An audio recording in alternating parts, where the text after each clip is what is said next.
Hello everybody at Detroit Mom. For those of you who don't know me, my name is Kristen Baffo. I am the owner of House of Baffo blog, which is kind of a lifestyle blog, but really food heavy. I'm a home chef and soon to be first time cookbook author of the cookbook Sunday, which is a collection of Italian American inspired Sunday dinners. So today I've teamed up with Detroit Mom to bring you a quick and easy cookie dough recipe that you guys can make at home with the kids, and it's so good that you probably will have to make this recipe a few times because you're gonna eat them all right away. At least that's what happens in my house, so I usually end up making 2 batches. But right now we're gonna go ahead and start with 1.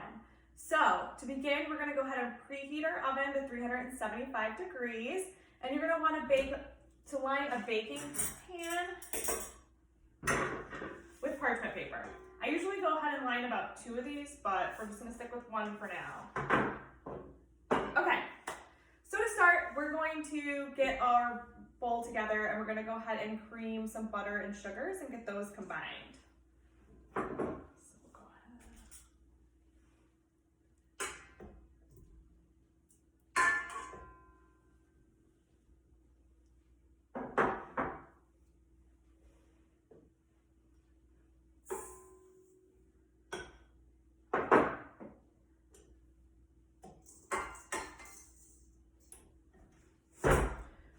So with that, it is 2 sticks of butter. 2 sticks of butter equals 1 whole cup of butter.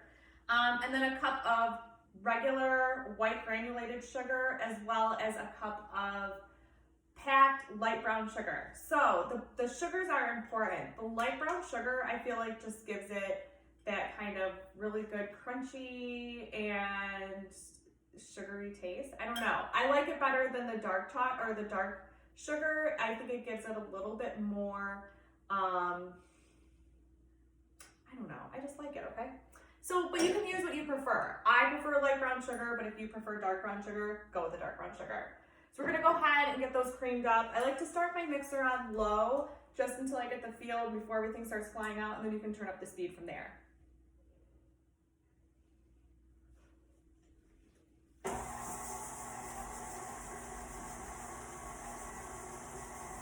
Okay, so we'll let that work and do its thing. So while that's creaming, we want to get all of our dry ingredients together. So we've got 3 cups of flour, and to that we are going to add a whole tablespoon of baking powder, or baking soda. So a whole tablespoon of baking soda. Now this is important too. You want to make sure that these ingredients are fresh. A lot of people, we will not use all the baking soda or baking powder that we have on hand before we are, it reaches its expiration date. So make sure you're checking your date, make sure you're using is fresh, otherwise you're gonna have flat cookies. This is what makes your cookies poofy and airy and light. So we'll just go ahead and put those in.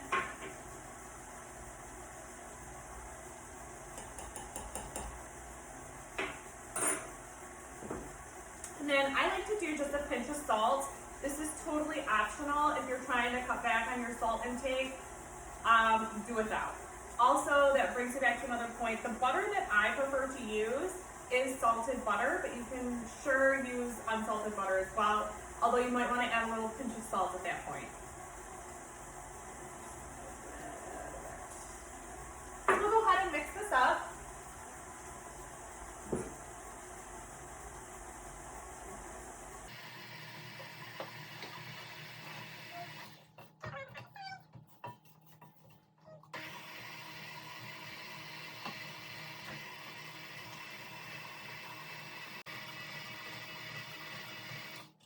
Okay, so we got that all creamed together. A little bit of butter there, that's okay. Just stick that over there. Okay, so now we're gonna go ahead and beat in 2 eggs. I like to bring my eggs to room temperature. You can use cold. Some people are funny about that. So, but me personally, as soon as I bring out my butter, I bring out my eggs. So 2 eggs. And then I'm also going to put in a little bit of vanilla. You can use vanilla extract, but since it's quarantine, I'm gonna go big and I'm gonna go ahead and use a vanilla bean.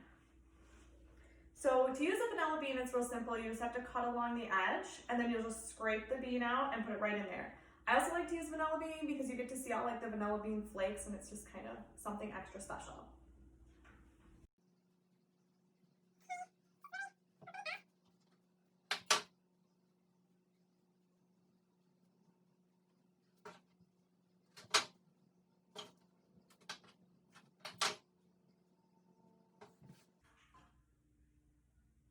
Just scrape it right into the bowl.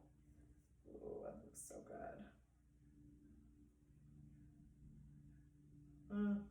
Smells so good. There's nothing like fresh vanilla. Can't even get it like in a candle. All right. So that should be good. I got about a whole teaspoon, about a half a teaspoon of vanilla. Let me see if I can get just a little bit more here. There we go. Work with me. Okay. So just get the rest of it scraped out. Okay.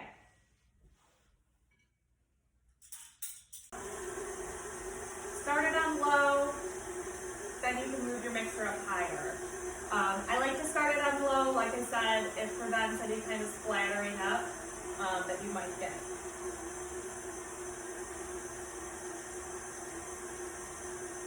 Okay, that looks good.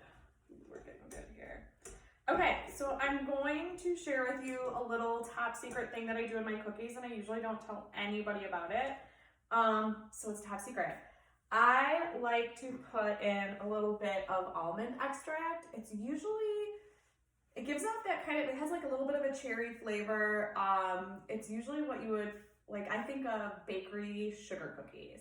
We've got a bakery around here out in Macomb that makes these really, really good cutout sugar cookies. And everybody goes nuts for them, and they use almond extract. It's what makes them so great. So, little bit, I'm talking like half a teaspoon maybe. I mean, it's very strong already all on its own, so you do not need much. Almond extract, you heard it here. You heard it here first, folks. Okay. Let that blend in for a minute. Okay. Now we are going to start with our dry ingredients. I like to mix them all up and then just slowly incorporate them at a very low, slow speed. Again, prevents anything from splashing back up at you. Okay.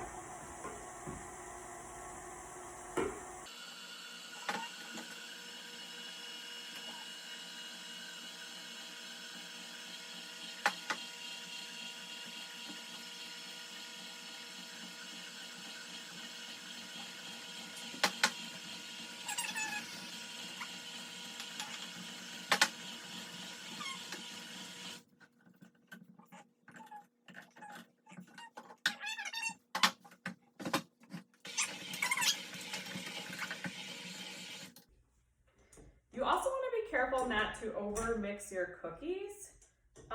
If you want them to be light and fluffy and airy, don't over mix your cookies. Or don't over mix your dough, I should say.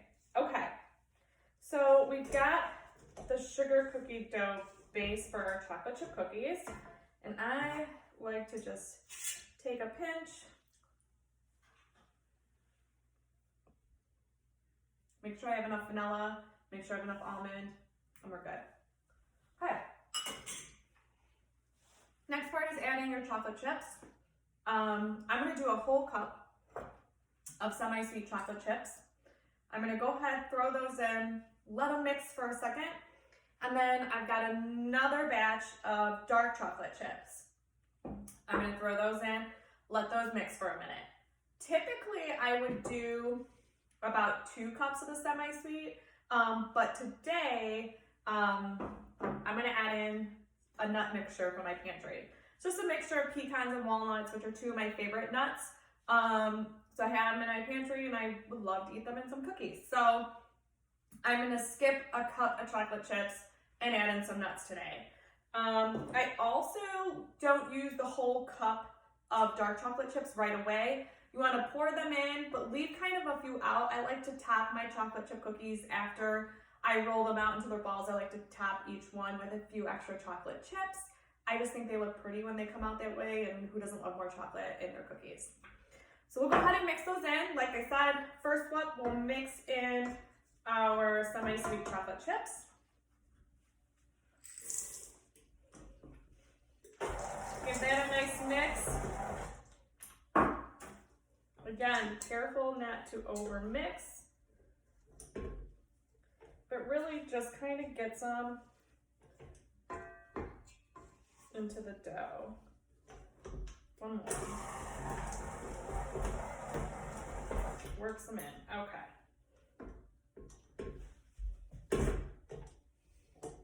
Okay. Now we'll mix in our dark chocolate chips, leaving a few out so we can top those off on our cookies in the end. Okay. Another big mix. Make sure they get real well incorporated. All right. Now with my nuts, I've got about 1.5 cups of nuts, about 3/4 of a cup of each. And I'm really just gonna eyeball this as I pour it in to decide whether I have more than enough. Reason being that if you have too many chocolate chips, too many nuts in your dough, your cookie will not hold together. So it'll come out, you'll bake it, and then you'll go to pick it up while it's nice and hot and gooey, and right when you want to eat it, when it's nice and warm, and it'll just fall to pieces. So eyeball it. Use your better judgment. So we'll just go ahead. I'm gonna go ahead and throw about half in, give that a mix, and I think I can get away, because I didn't do as many chocolate chips, I think I can get away with the rest of the nuts. So I'm gonna go ahead and pour those in. Okay.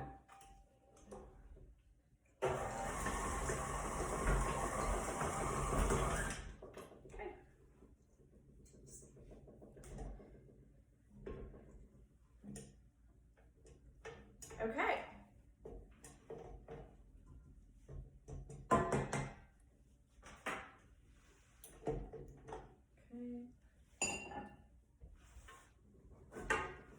So there we've got it, not over mixed. You've got the chocolate chips, the dark chocolate chips, and a little bit of pecans and walnuts in there as well. So next up is rolling these out into dough and getting them on your parchment and ready for the oven. Okay, so we got our cookie dough, so now it's time to roll these out into about 1.5 to 2-inch balls. Now when you do this, I think it's important not to smash them, roll them in like real tight. I like to leave mine a little bit loose. It also just kind of gives these little pockets of chocolate like area to move and kind of really get those like long stringy chocolate pieces, you know, the ooey gooey chocolate that we all love. So we'll go ahead, you can use an ice cream scoop, or I like to use just 2 spoons. I think it's easier, whatever you prefer. So about 2 inches or so. Okay, so that's about, and I just kind of press my fingers around to form it into a ball like so, and then right on top. And then with that, I'll add sometimes 2 or 3 little chocolate chips, smash them right on top, sprinkle of salt, voila. So I'll go ahead and mix or scoop out the rest of these, and we'll get them in the oven.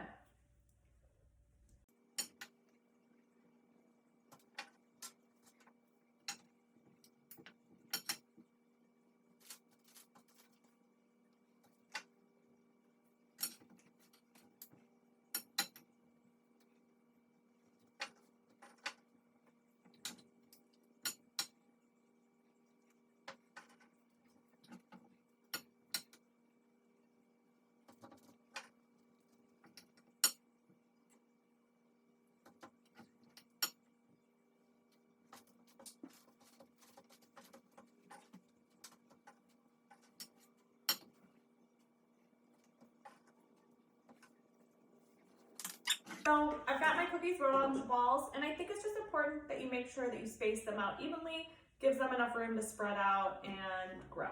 So we'll go ahead and get these in the oven, 375 for about 18 to 20 minutes, and even less if you, depending on how underbaked you like your cookies. So leave them about a minute or two underbaked for underbaked. So, all right, so into the oven we go. Welcome back. So a couple of corrections there. So while you were over at the oven, hopefully you only baked your cookies for 8 to 10 minutes. I've been thinking banana bread in my head because if you are like everyone else during quarantine, you are baking banana bread nonstop. And when I make my banana nut muffins, they're about half the time. So we've got our chocolate chip cookies. They came out of the oven. You want to let them sit on your pan for about 2 to 5 minutes to let them kind of just set. And then they'll kind of flatten out a little bit. They'll still stay poofy, but they're going to just kind of rest a little bit. And then you'll get these great little cracks all on the top of your cookie. So you can go ahead, transfer your cookies from the parchment paper onto your cooling rack. And that's it. A couple of things also to note, I usually chill my cookie dough for at least 1 hour before I bake my cookies. Obviously I didn't do that here, but typically the rest of my cookie dough is in my fridge right now for that reason.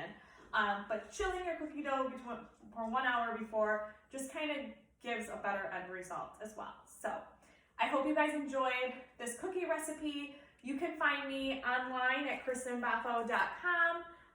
You can, at my website, you'll find other kinds of recipes, different kind of musings on motherhood, as well as information on my upcoming book as well. So you can also follow me at Instagram at House of Baffo and on Facebook. Thank you for having me. You can also, one last thing, if you want to support the cookbook, you can head over to Populous Coffee or go to any of my website or any of my social media, and you can purchase Populous Coffee Sunday Cookbook Coffee. 50% of all the proceeds go directly towards the production of the cookbook. So thank you for having me, and I look forward to doing this again.